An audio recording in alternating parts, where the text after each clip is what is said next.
దీర్ఘకాలికంగా కూడా ఇలాంటి జరగకుండా ఒక మంచి లక్ష్యంతో పనిచేయాలన్నటువంటి ఉద్దేశంతో కూడా సీఎం రేవంత్ రెడ్డి గారి ఆధ్వర్యంలో కార్యక్రమాలు కూడా చేపట్టబోతున్నాం.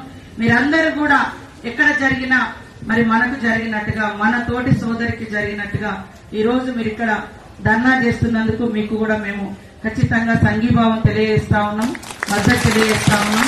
అదేవిధంగా అప్పుడప్పుడు మన సెక్షన్ అది డాక్టర్ మెడికల్ డిపార్ట్మెంట్ కావచ్చు, హాస్పిటల్స్ లో కావచ్చు, ఖచ్చితంగా ఒక అవేర్నెస్ లాగా ఇలాంటి అంటే సపరేట్ గా ఒక అవేర్నెస్ క్యాంప్స్ లాగా ఒక అవేర్నెస్ మీటింగ్స్ లాగా పెట్టుకొని ఈ దేశంలో మహిళలకు ఎంత గొప్ప పూజించే ఆనవాయితీ ఉంది. మహిళలు లేకుండా సృష్టి లేదు, మహిళలు లేని రంగం కూడా ఈ రోజు లేదు. రాను రాను అన్ని రంగాల్లోకి మహిళలు వస్తున్నారు. కాబట్టి మహిళ కాబట్టి ఏ రంగంలోకి వెళ్ళినా ఎక్కడికి వెళ్ళినా ఒకవేళ నైట్ అయినా డే అయినా సింగిల్ ఉమెన్ ఉన్నా ఇట్లా అట్రాసిటీ చేస్తాం చంపేస్తాం అనేటువంటి ధోరణి అనేది మనల్ని మళ్ళీ వెనుకకు పంపించే పరిస్థితి వస్తుంది. అంటే బయటికి వెళ్లి పని చేసుకోవాలంటే నిరంతరం వెంటాడుతూ ఉంటది. ఒక సెక్యూరిటీ లేదు మనకు, నేను సింగిల్ గా పోతున్నా అనేటువంటి భయంతో మనం ఎంతైతే స్వేచ్ఛగా పని చేసుకోగలగాలో చేసుకోలేని పరిస్థితి ఏర్పడుతుంది.